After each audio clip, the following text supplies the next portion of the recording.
Welcome to the Authentic Cinema Podcast, Episode 4. Today we're going to be talking about Takashi Miike's 1999 horror film, Audition. I'm joined as always with my good friend and co-host and newlywed, Bob Lyren. Bob, how are you? I'm good, man. I am a newlywed. I got married 2 days ago. I don't know if that has any bearing on what we're going to talk about today. I will say it's been kind of weird for the last 2 days because right after my wife and I got married, she disappeared. And I've been sort of stuck in this mixed reality. I've been waking up from dreams within dreams, checking my feet to make sure they're still there. I don't know if this is normal. I mean, I just got married, so I don't know. Is this normal? Well, you still have your tongue. So yes, I think you're good. Do you have all your fingers? Okay, and yes, good. If you have all your feet, Yeah. I think you're okay. She might show up later. Okay, cool. We'll see. Yeah. But seriously, Bob, this was your choice. Today was Bob's choice of film. Yeah. Bob, do you want to tell us a little bit about why you chose this movie? Yeah. So I think for anyone that's like a film lover, hopefully you have discovered Takashi Miike, the prolific Japanese film director.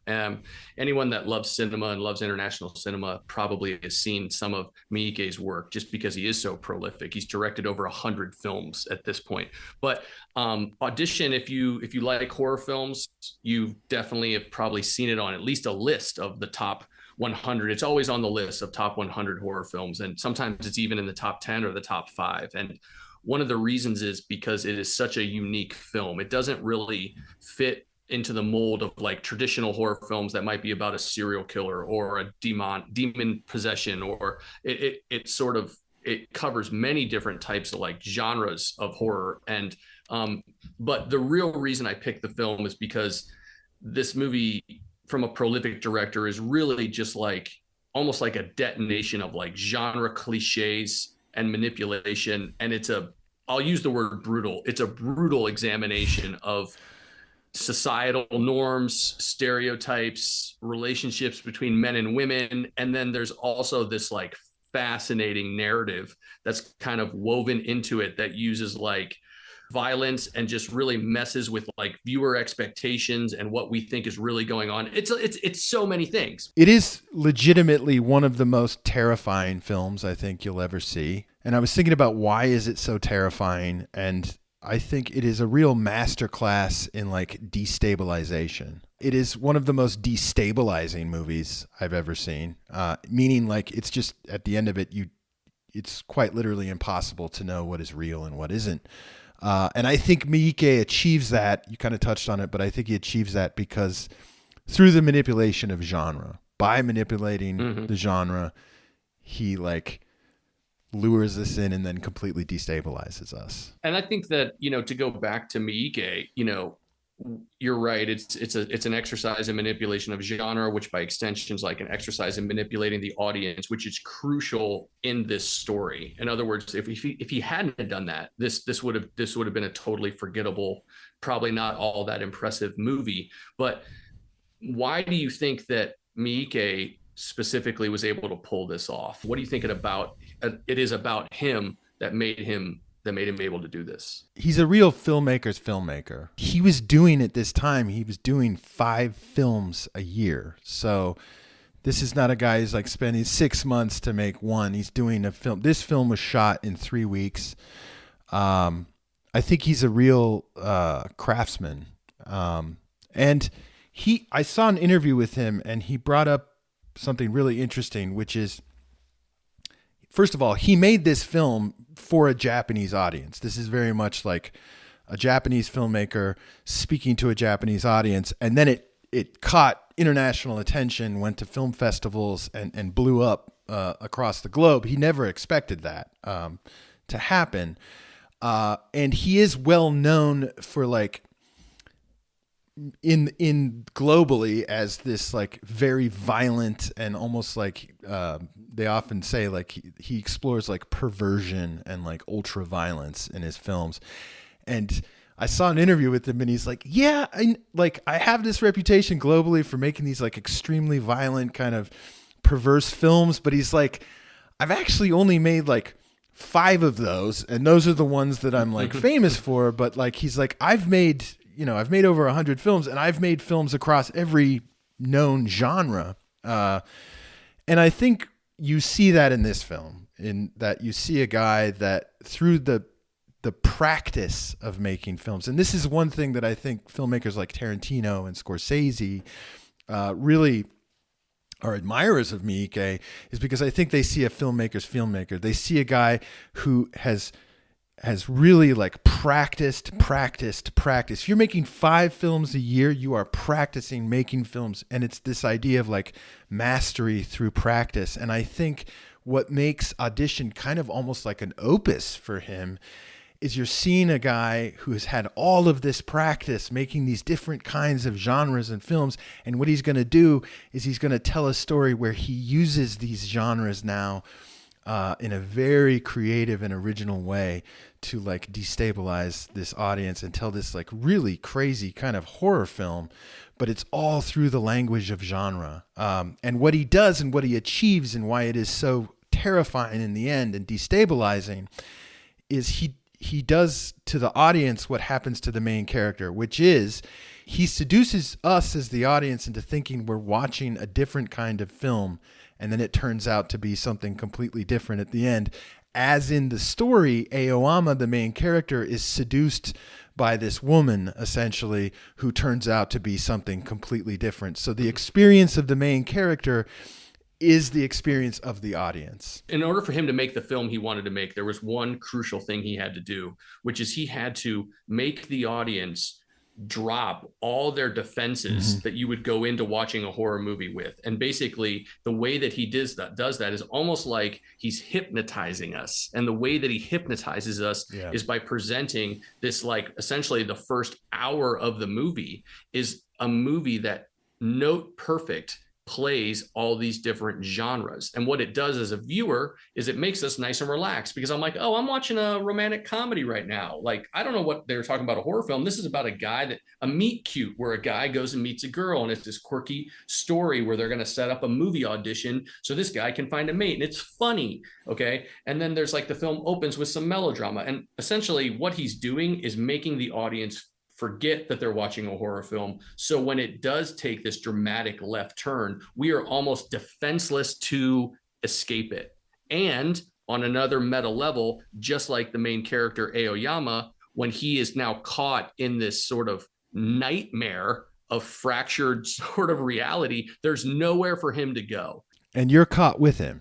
Like, you have only the same amount of information that he has. So, yeah, we've talked about genres, like, oh, it's this movie about manipulating genres. It's a movie about manipulating audiences. What are the genres that are presented in the film briefly, just so listeners can get like a refresh? I think in basic terms, like, there's like essentially 4 core genres. You have the film opens up as a sort of a, I would say the film opens up, the prologue is like a soap opera melodrama. Then it goes into a romantic comedy. Then it goes into a detective story. And then it goes into like hardcore, like torture horror. Like I've described it as like almost like torture porn. Like it's really like really crazy. And so you have melodrama, love story, film noir, detective story, horror at the end. And I think it's interesting how you balance like soap opera horror on each end, kind of these like extremes of the internal two, like love story and film noir. So there's a spectrum, I think is what I'm trying to say. You are going to go the full spectrum of genre from extreme to extreme in this film. And you follow the spectrum with the main character, Aoyama. So he's the guy that's having this experience through the film, and we as the audience are experiencing things with Aoyama. Like, so there's, whenever you, particularly in horror films, there's really like 2 different kinds of horror film storytelling techniques. There's one where the viewer learns everything. The viewer knows things that the main character doesn't know. Okay. So it's like, don't open that door because I know that there's a slasher behind that door. We know. And so we know things that the main characters don't know. So that's one type of horror film.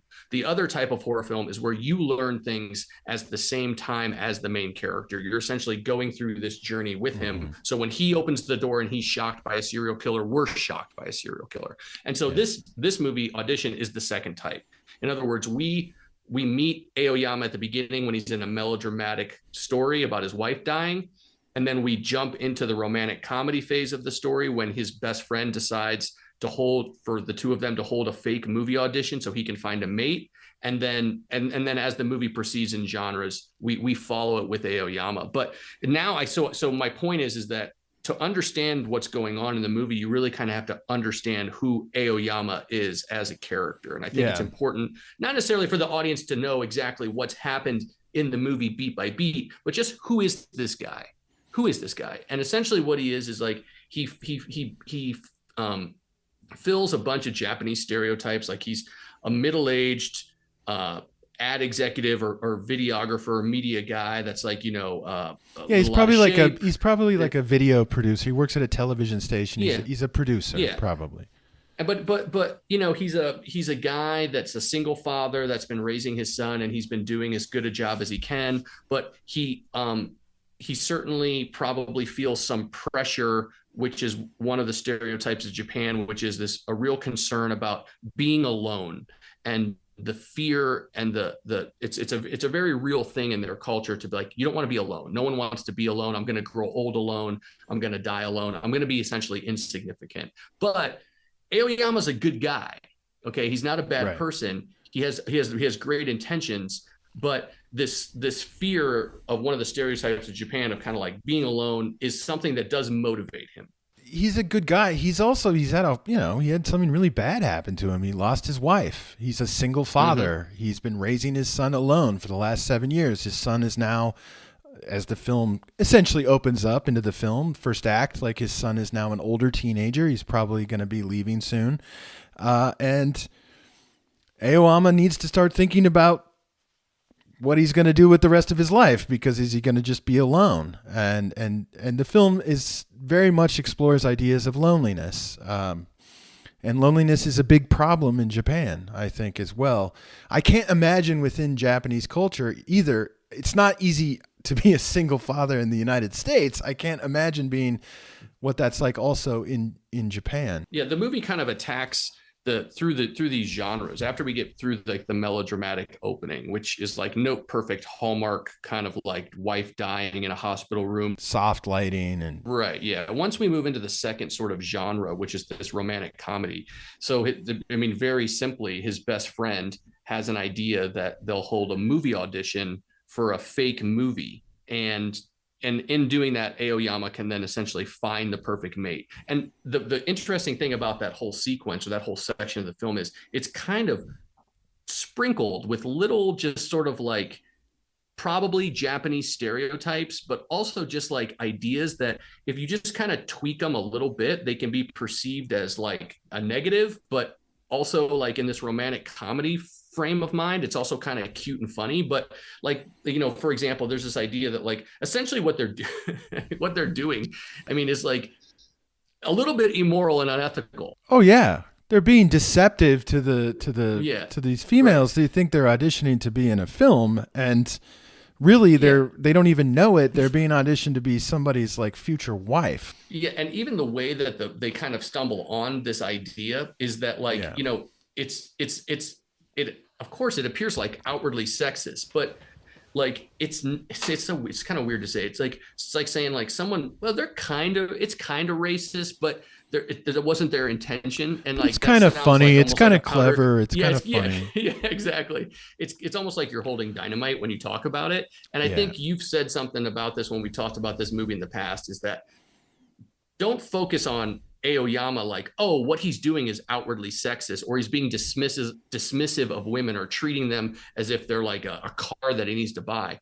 It's Miike's shining a light on stereotypes that are not completely prevalent, but prevalent in some form in Japanese society. And so by using a little bit of humor and a little bit of romance, again, it's that like lowering the defenses of the audience. So like when these guys are kind of being a little bit overtly sexist or comparing the idea of picking a woman to buying a car, it does kind of like give you a moment to be like, oh geez, like that's kind of weird, but it's not weird. No, and They're almost I like a think reflective of this, of the culture, I guess. within that section of the story, which is like the romantic comedy, the story, you kind of also, I find myself, I'll admit it, like just kind of going along with it too. In the early 2000s, this movie is made with Meg Ryan and Tom Hanks. The part of the film with the audition and the love story after the audition could totally be like a Meg Ryan, Tom Hanks story. Yeah. You know, right. To a certain point. Yeah. But like I told you before, if you tweak these things just a little bit, you can kind of like, it gives you almost like this little bit of an uneasy feeling.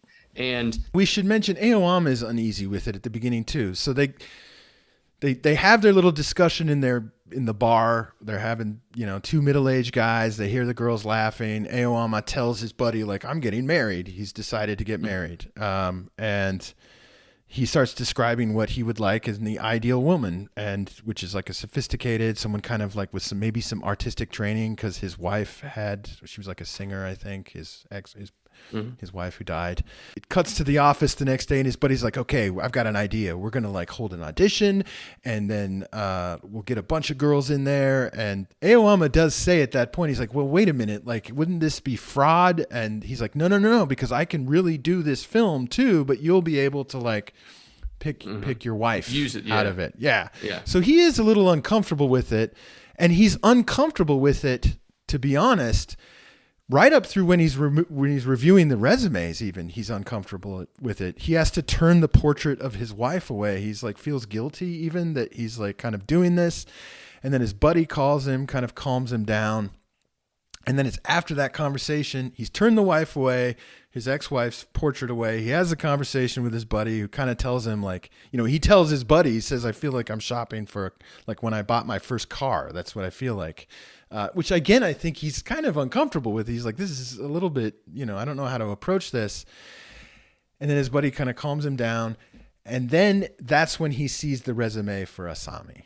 We come to Asami, which is where we need to be right now. And I think that the last thing I'd like to say is that the first third of the movie is like littered with these, or sprinkled with these little Japanese stereotypes. And I think that, I lived in Japan for like 5 years. And I think that what I would like to say, honestly, and I mean this, is that there's probably no other culture where the stereotypes are more interwoven into the culture and oftentimes celebrated. Now they have like a yin and a yang. There's a negative and a positive to these stereotypes. But when you're watching the first third or the first half of Audition, you see these little, like I said, like these little moments where these stereotypes of like a Japanese salaryman sitting in a bar lamenting just some cute girls that are having a nice conversation, and then, or like this idea that like a Japanese man is like, the gender roles in Japan, for example, is something that is often discussed in a broader scene. Let's talk about the gender roles in Japan, because I think like that, because that's what this is about. I was thinking about each relationship he has with each woman in the film. You have Ryoko, the ex-wife,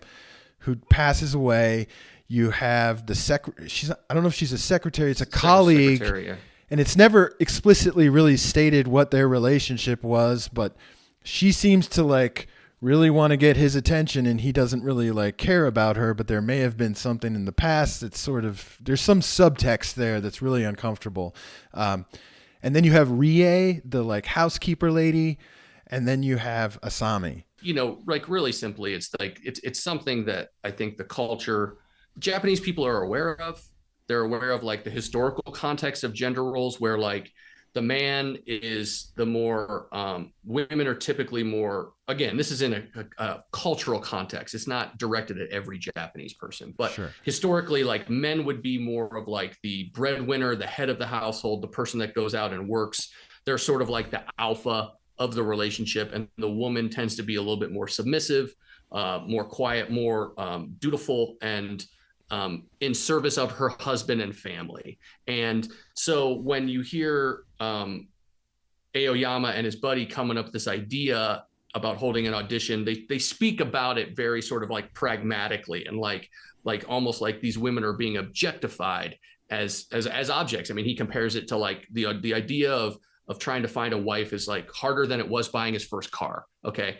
And in the audition process is played for laughs, but it's ridiculous. Like, we're presenting all these different types of girls with all these different quirky personalities, and you can just pick one. Okay, like, which one do you want? Okay, that is just, like I said, they're just kind of playing into that idea that, like, in some older version of Japanese culture, women were viewed as maybe less than, or in service of men, which I think plays to the arrival of Asami. And now would be a good time, I guess, to kind of talk about Asami and how she's going to play into the rest of the film. Well, as he's selecting resumes, he sees her, and each woman has to write an essay, and he sees her photo. She's very strikingly beautiful, kind of unique looking.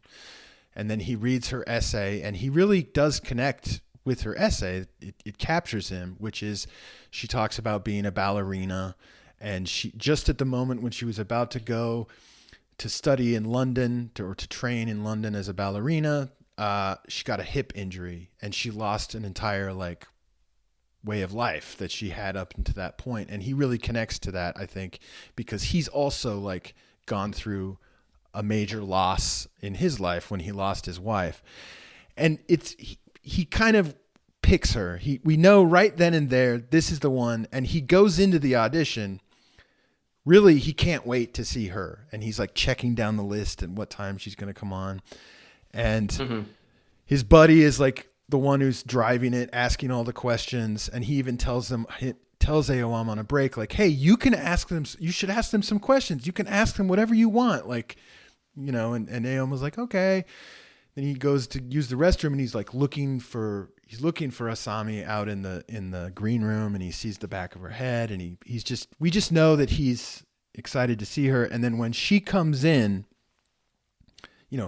up until that point, it's been a montage sequence, and we're seeing all these, you have the depressed girl, and this girl's taking off her clothes. Yeah. And we're just going through these girls in a montage, very quickly. And then of course, when Asami comes in, we have a whole scene just with Asami. And it's kind of an awkward scene, to be honest. She comes in, and she is very, what would you say? She's very poised, and she comes in, and she's very polite. She's kind of perfect, basically. And unlike all the other girls, Aoyama has essentially prepared a statement for her. He tells her, he takes over from the other guy, and he tells her that he read her essay, and that he needs to tell her that it really meant a lot to him, and that he himself has suffered loss, but they need to carry on because life is beautiful, and that's what life is about. And she thanks him, and then his buddy's basically okay, so you already knew who you wanted, basically.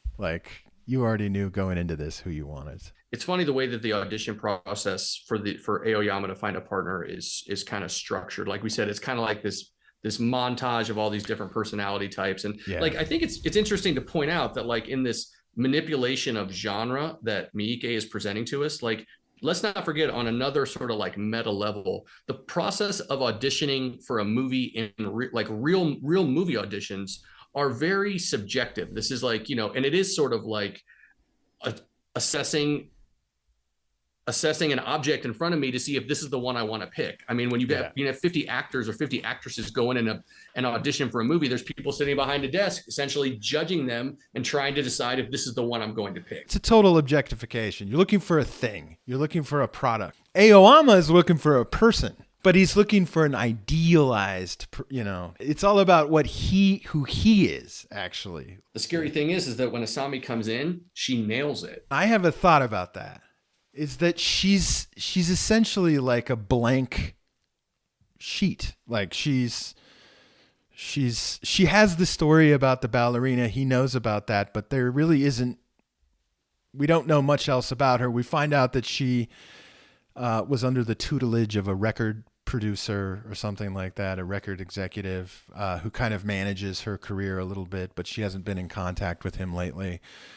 We don't know much about her, and she's always dressed in white, which I think symbolizes a purity, but also a blankness. In other words, Aoyama can project who he wants her to be, and by extension, who he wants to be onto her. She becomes whatever he wants. And that's how she essentially like lures him in. Oh, interesting point. You brought up the luring him in, right? Just like Miike is luring us in as an That's audience. the trap. We may have forgotten already in this podcast, like this is a horror film. With that being said, the movie kind of moves on, and it kind of actually goes into a little bit of a subgenre, which is like this sort of romance. And it doesn't take very long in the movie, and they move through it. The characters progress into this romance really quickly. Too quickly. And in fact, he's actually warned by his best friend, like, hey, slow down. Like, you're kind of going into this kind of fast, you know? And I think that if you want to look at it in terms of like, is this playing into like some sort of stereotypes of like this fear of being alone? It's like is Miike sort of shining a light on this idea, or like warning the viewer in this Japanese audience, like, be careful about rushing into things that you're not prepared for. I don't know, but I think, well, to just touch on that, it's an interesting idea. And I think if this film is a warning about something, I think that this film is about the trauma of like loneliness, you know, of being alone. And Asami is able to seduce him because of this like fear of disappearing. After his son moves out, he's just going to be alone. And what does he mean if he's alone? Like he's just going to like kind of fade away. His vitality is leaving, and what they're doing in this film is he's trying to subvert this like process, but he's trying to do it in a kind of, he's forcing it too much. And he's making, in a sense, what he's doing is he's making it too easy. It can't be this easy to find another person, to connect to another person. And there's a great scene after the first date. They go on this like very polite first date. And again, we don't really learn anything about Asami. Not much. Like, she doesn't have much of a history, really. He just takes her to a nice restaurant, and she just tells him how happy he is to be with him on the date, I think. But then after the first date, there's a scene with his best friend again. They're on the roof of a building, like on a putting green on the roof of a building. And he's talking about it, and his buddy's like, hey, man, like, you know, essentially tells him, like, slow down. You know, there's a lot of other girls, like, why? And he's like, nope, my mind's made up. It's this one. And his buddy tells him it's not supposed to be this easy. And then he tells his friend, and this will play in later, you know, I'm a grown man. I know what I'm doing. I've been around the block. I can take care of myself. And he's like, okay, but do me a favor. Wait a little while before you call her back. And then again, we're in that classic romantic kind of love story comedy where he's trying to resist the urge to call her. He's like trying to be around the house and looking at the phone. Yeah, and he's looking at the phone, and he's, you know, he's doing it. He's kind of he takes his friend seriously. He tries, but he's sprung. She's on his mind. She's in his mind, which I think becomes the theme later. And then there's the famous scene, which we should say the horror film does poke its head in at that point. Yeah. The famous scene where he's walking out of his office being strong, and then he turns around and he walks in and he like calls her because he can't resist it anymore. It cuts, we see her in her apartment, and she's just sitting like crouched down on the floor, like she's not even in a chair. She's just sort of, there's nothing in the apartment. It's just like sitting in an empty apartment with a telephone and what looks like a bag of laundry. Yeah, right? A laundry bag. Like, it's almost like she's deactivated.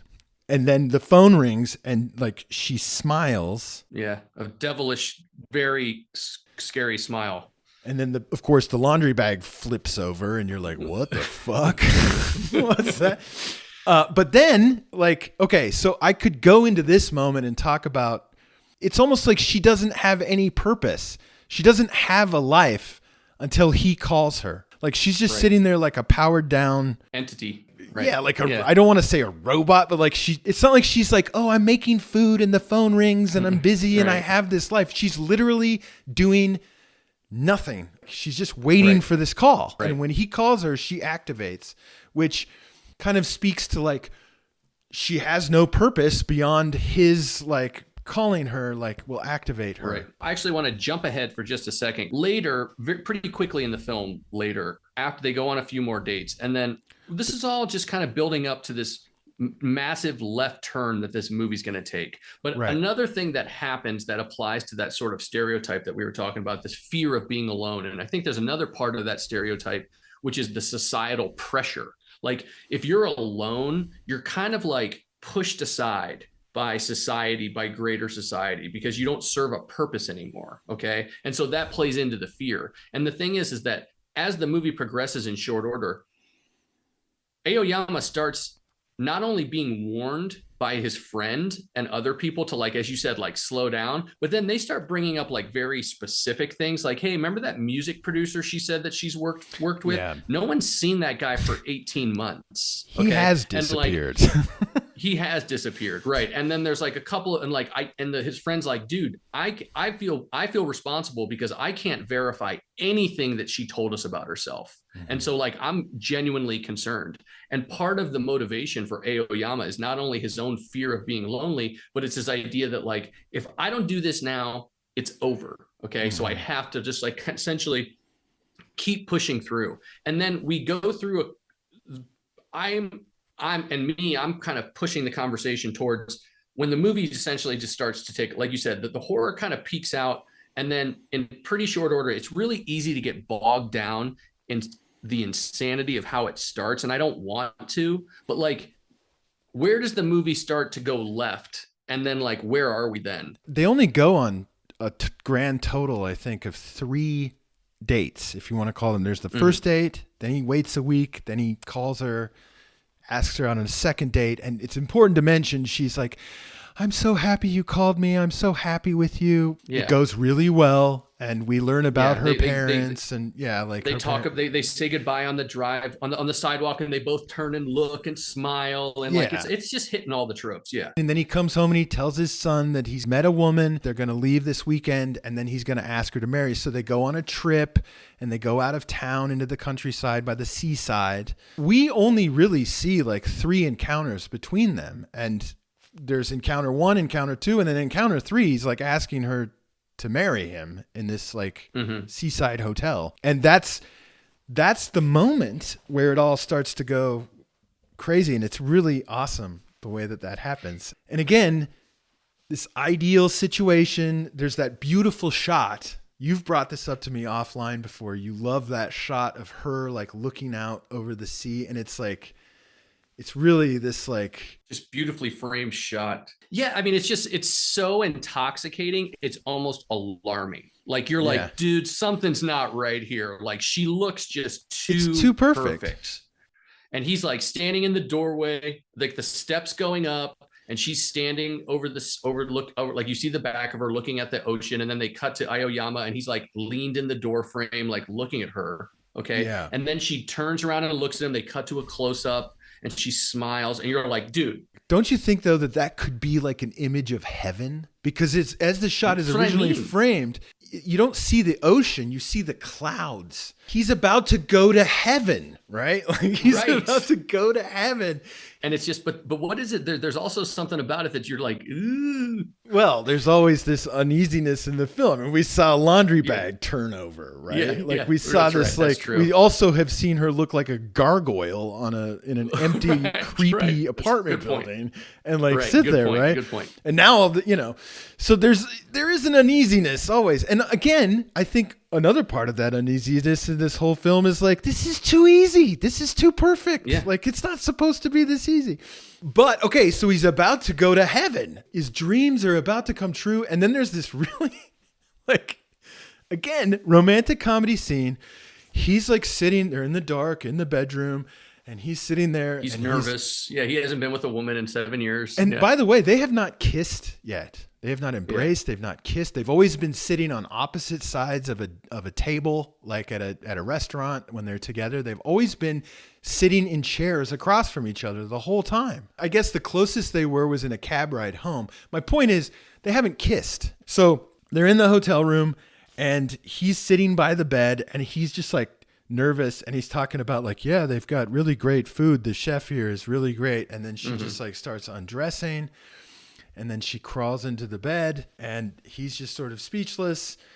And then she like lifts up the sheets and she has a scar on her leg. I was thinking when I saw that, by the way, I don't know if it's related. And I was thinking of like the idea of like wabi-sabi in Japan, like the perfection of imperfection, like, and how in Japanese pottery, they'll actually put flaws on purpose into the pottery because it makes it more beautiful. And then, but yeah, you have this, like, even this like little imperfection in the leg that she shows him. And then she says to him something to the effect of like, you have to give me all of you, all your love for me, or something like that. That's really where the narrative of the film. That's the pivot point, right? Right. It's right. He tells her that there will only be her and that he's completely devoted to her. And then they kiss. And they're in these white sheets, by the way. And then it flips over. It literally, like, they flip over. And what you hear is the same sound effect as when the laundry bag flipped over. He's in the bag now. Yeah. He's in the bag, and it's literally like they kiss, and what would normally be in the movie, they're about to make love and they flip over in the bed, but he flips over in the bed after the kiss. The phone, it starts ringing, and he's alone in the bed, and he wakes up, and it's like he's been drugged, and he's so disoriented. And we are too, because we just had a romantic kiss, and now we're waking up drugged with Aoyama in the bed. And he's so out of it, like the phone does a whole ring cycle, stops. He doesn't even answer it because he's so out of it. And then the phone rings again, and he finally is able to pick it up. And the gentleman at the front desk tells him, like, your friend just left. Like, I'm sorry to call you so late, but I need to verify that you're still staying here. Yeah. And then we enter into the next genre, which is, I think, like the kind of film noir detective story where he has to go solve the mystery of Asami's disappeared. So now he's totally knocked off center. Like he's now almost operating on like pure, just like human drive and emotion. Like, I have to find out what happened to Asami. And so, but like just throwing away all logic, like, you know, like, hey, this is like I'm ignoring the red flags. Like there was a quote I heard about the movie, and it was like, when you look at someone with rose-colored glasses, all the red flags look like flags. Okay, like you know, like he's just like moving forward. Now he's in this like got to figure out what happened to Asami. And the interesting thing about this section is it's actually not that long of a section of film. It's actually just like one big crucial scene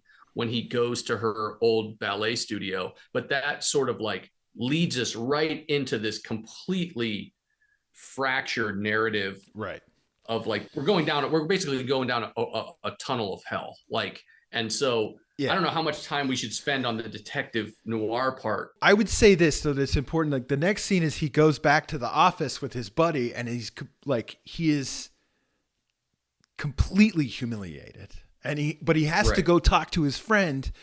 He can't find her. She's just disappeared off the face of the earth, basically. He doesn't know anything about her, where she lives, or, you know. He just asked to marry this woman. He doesn't even know where she lives, right? He doesn't know anything about her. And so he's kind of he's a fool, right? He's been made a fool. And he goes back and he talks to his friend because he has to ask him if he's trying to find out where she lives. And his buddy's like, listen, man, like, I only have her CV. I only have what you have. I don't know where she lives. Like, and then he's like, he's so like humiliated. And he's like, well, what do you see across from you now? Just an old fool that got played by a young woman. And his friend's like, yeah, honestly, like, I tried to tell you, don't do this. And then he's like, well, never mind, just forget it. And his friend's like, forget what? And he's like, I'll find her on my own. Like, he's still obsessed.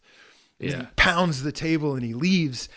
And then we go to this ballet studio. So he basically uses just like very little information he has. He knows that she had ballet lessons, and he knows the name of the school. And then she used to work at a bar. Right. And so he uses those two little bits of information to like go find her. And so he goes to the ballet studio, and it's really interesting, just as like from a filmmaking point of view, the shot when he's approaching the ballet studio is totally like askewed and like crooked. Yes. And like it doesn't look healthy. Like, this is not and the building's all boarded up. Yeah. And it's abandoned. It's a completely abandoned dance studio. And now I think literally in that moment in the film, we have now entered a fractured narrative where this is where I love talking to you about this film, because it basically, it's like, at what point now are we starting to like, what's real and what's not real? Because in this completely abandoned building, he finds her old ballet teacher, maybe stepfather, playing the piano. It's really weird, right? Like in the first time I saw this film, I don't think I noticed it. I'm along for the ride and I'm like, okay, he's investigating. But upon reflection, everything from this point forward actually doesn't make sense in reality. Like it couldn't be possible. He goes to the ballet school. It's boarded up. And it's not like, it's not like it's closed for the day. It's got like literal boards over the door. It looks like it's been abandoned for years. And he like knocks on it, but there's who's going to be there, And then he's about to leave, and then you hear the piano start it to play, and he has to pry the board off the door, and he goes inside, and there's this creepy old man in a wheelchair playing a creepy little song on the piano. We learn that this is her ballet teacher, and that he essentially like sexually abused her. We learn about this weird, like really disturbing sexual abuse. In the filmmaking, it's really interesting because, okay, so we're talking to this strange, creepy ballet teacher who, by the way, has like concrete feet. Like his feet have been cut off and now he has these fake concrete feet, that's not real. Like it just isn't real. But everything we're learning, we're having these like memory images of Asami, like these memory images of her dancing, and then these images of the ballet teacher about to burn the inside of her leg.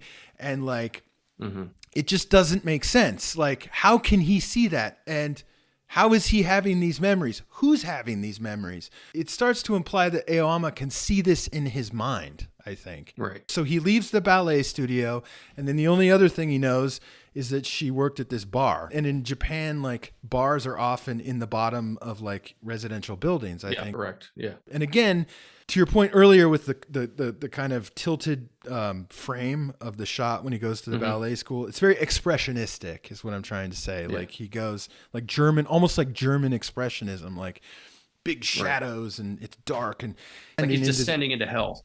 Yeah, he's going into the underworld, right? And then like a kind of a weird neighbor walks by and he tells him like, oh no, that place has been closed for over a year. Like there was a murder there last year.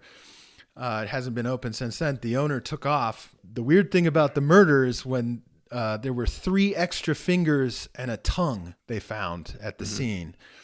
And it shows an image of the tongue and the fingers. So we see it as the audience, we see it. But then Aoyama has a reaction to that. Like he falls back against the wall, like he can see it himself. Right. He's got a memory image. Yes, doesn't make sense in any sort of reality. Right. We're having these flashbacks.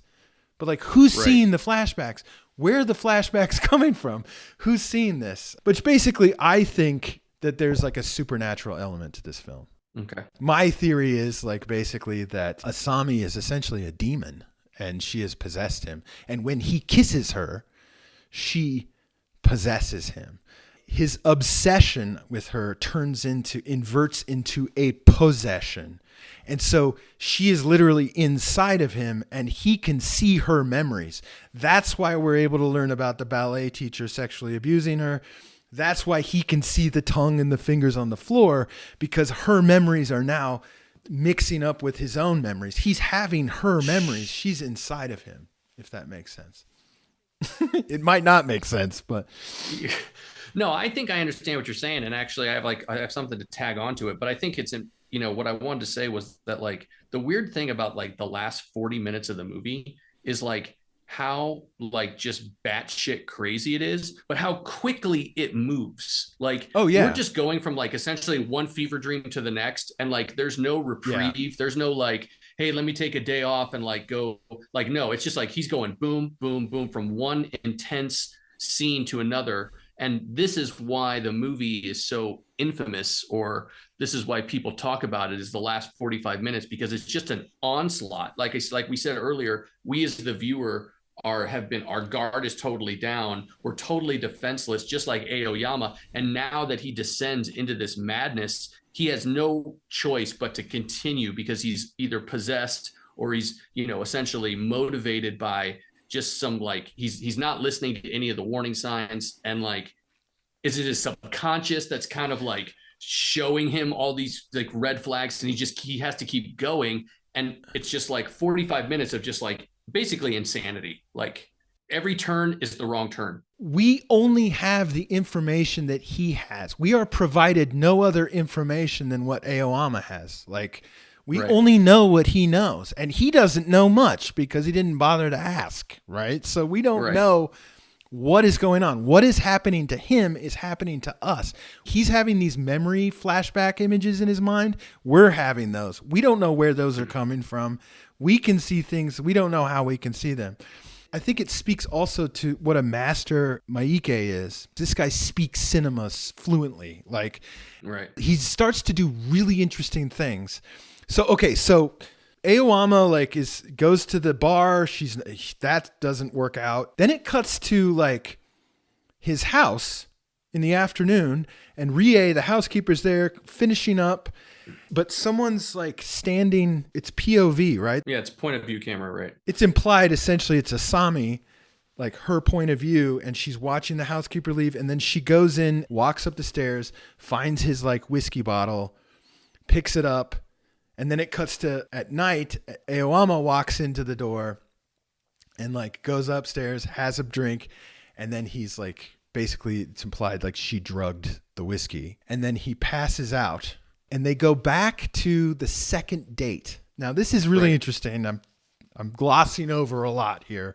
When we first go on the second date with her, in the love story, he asks about her parents.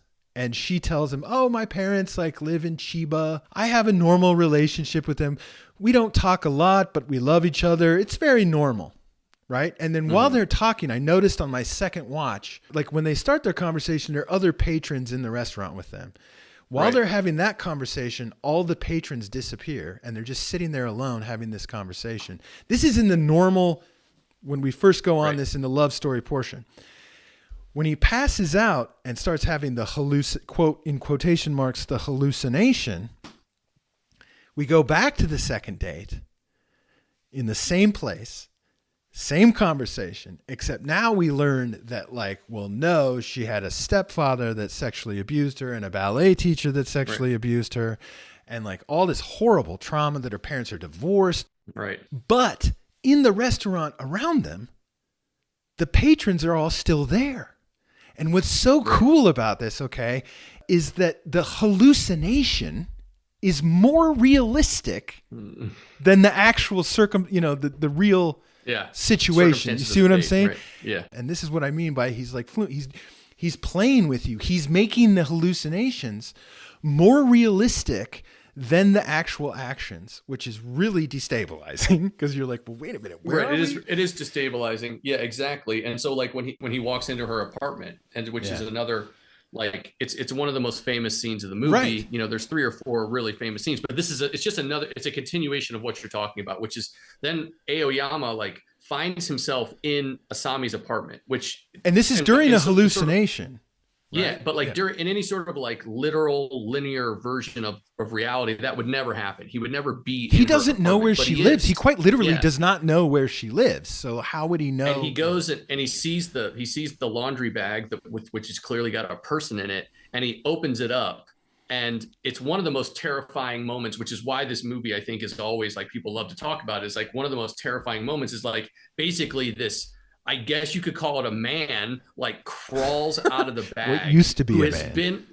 Used to be a man. And he's just totally, he's you pointed this out offline, Asami essentially has made him into almost like a pet or an object. Yeah. Okay. Yeah. And she's cut off both of his feet. She's cut out his tongue. She's cut off 3 of his fingers, which if you're interested in sort of the literal literal input, it's what the guy was talking about we found an extra tongue and we found the fingers. Okay, so I think it's when Aoyama's in this subconscious fever dream, he's remembering things that he was told and he's projecting onto himself what probably happened, which is this record producer.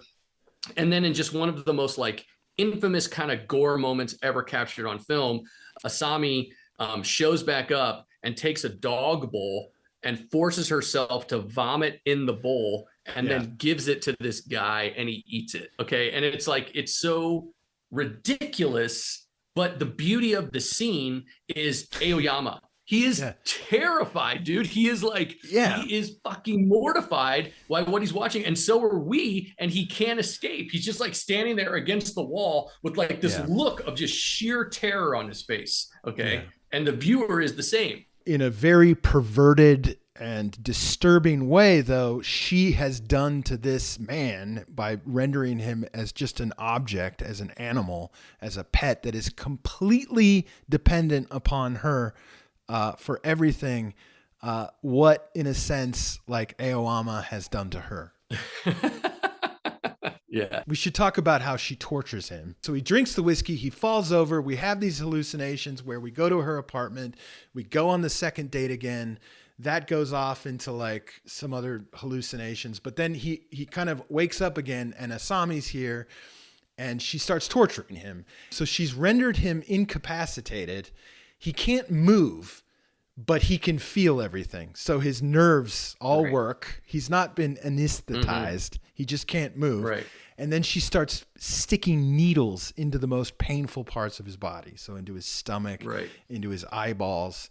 So it's just the most disturbing, horrific, terrible violence. Like, it's just really fucked up. I also have to mention that Miike handles it with like just the craft of a master. It is horrible, but like he's playing on the idea that like our imagination and our ideas are much more are going to be way eclipse anything that he could do on camera, like with just blood and gore. Now he does cut back and forth to like little shots, but it's just the idea that this is happening. One of the most terrifying things for me is there's like this gleeful, childlike wonder that she takes with the torture, where she's like kitty, okay, with the needles, and like when she takes the razor wire and she's sawing his feet off, and she's almost like a kid playing with a toy. Like she's just laughing while she's doing it, and it's fucking terrifying. And we don't, but to your point, like we don't see it like in a normal gore like we film. See some of it. Yeah, exactly. We see her and her just gleeful reaction, and we hear it, which is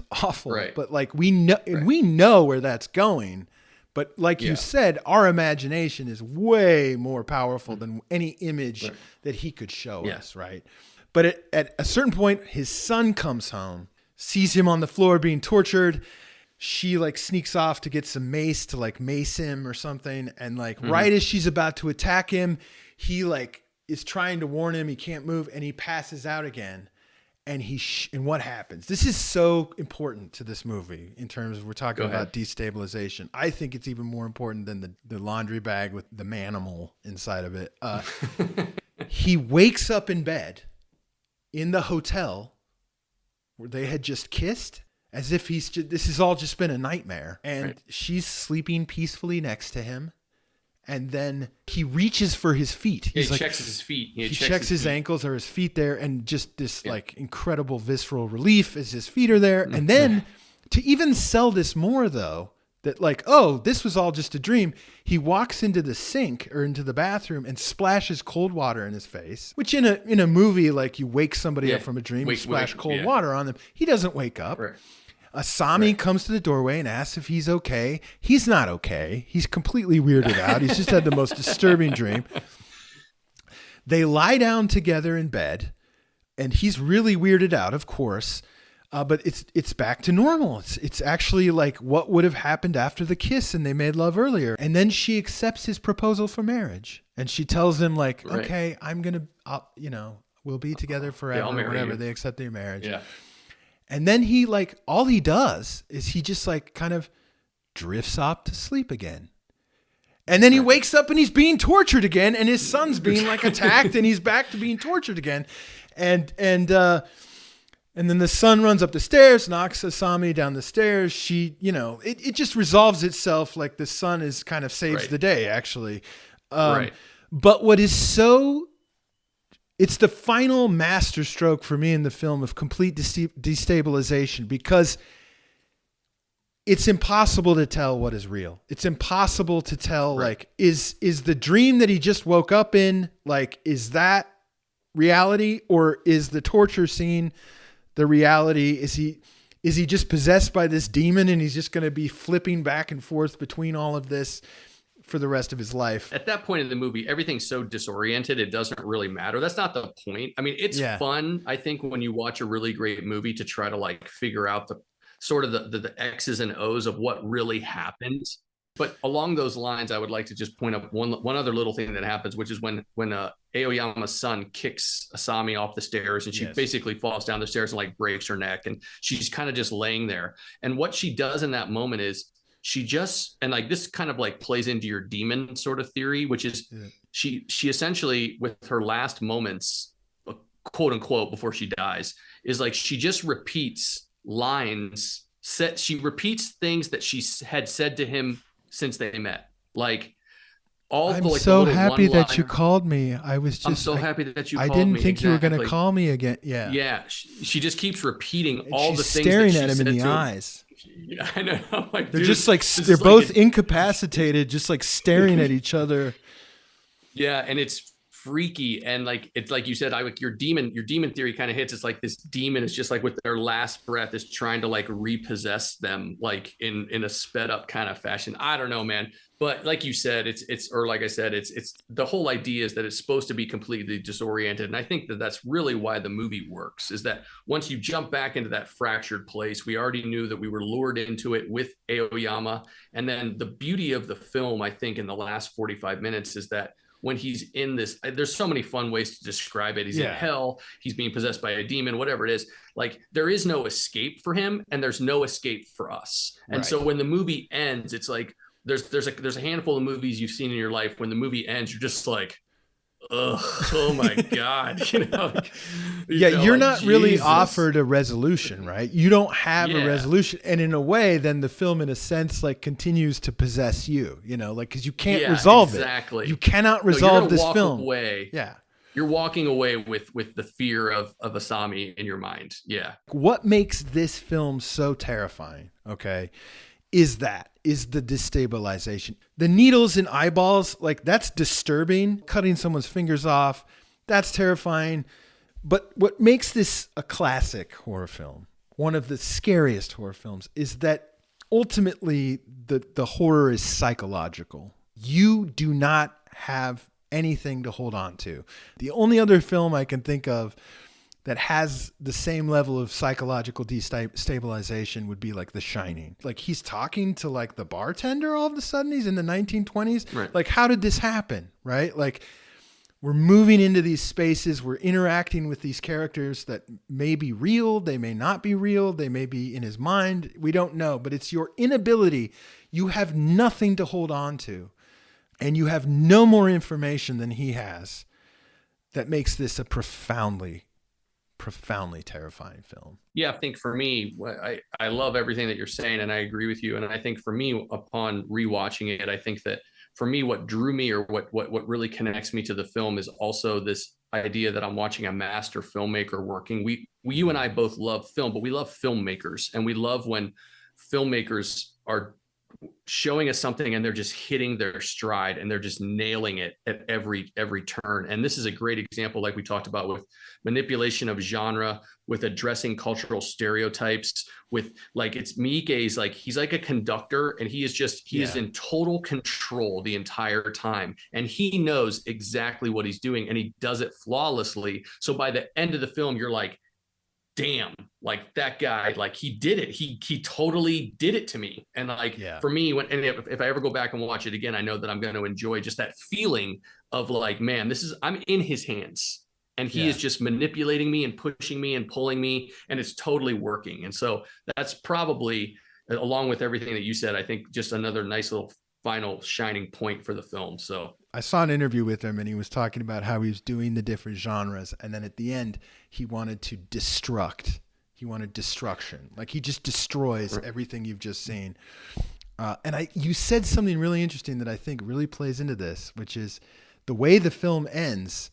He essentially just leaves it to you. He destructs it, but then he leaves it to your imagination, which is what allows it to like continue to haunt you.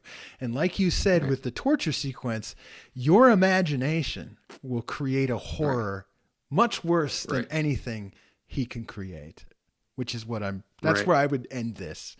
And the best horror, The Shining, Texas Chainsaw Massacre, yeah. It's what your imagination creates.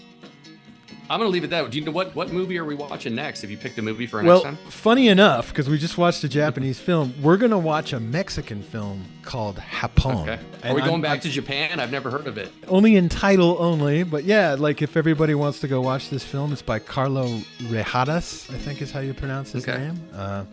Very different than what we've just encountered this week. But Bob, this is a really dynamic and great selection, and I'm so happy that you picked this. And I do recommend, everybody go watch Audition. It's not safe. It's not a date night movie. Like, don't watch this on a date. Yeah, my new wife was not thrilled with this movie for us. My wife didn't want to watch it either, Yeah, just real quickly, there's a bunch of other Miike movies. There's 13 Assassins, there's Ichi the Killer, there's Visitor Q, Happiness of the Katakura's. All of those movies could wind up on this podcast at some point, but if you love Takashi Miike and you want to look at some other stuff, go check those out. Yeah. All right. Well, Bob, have a wonderful week, and we'll be back next time with Japón. All right. Thanks, man.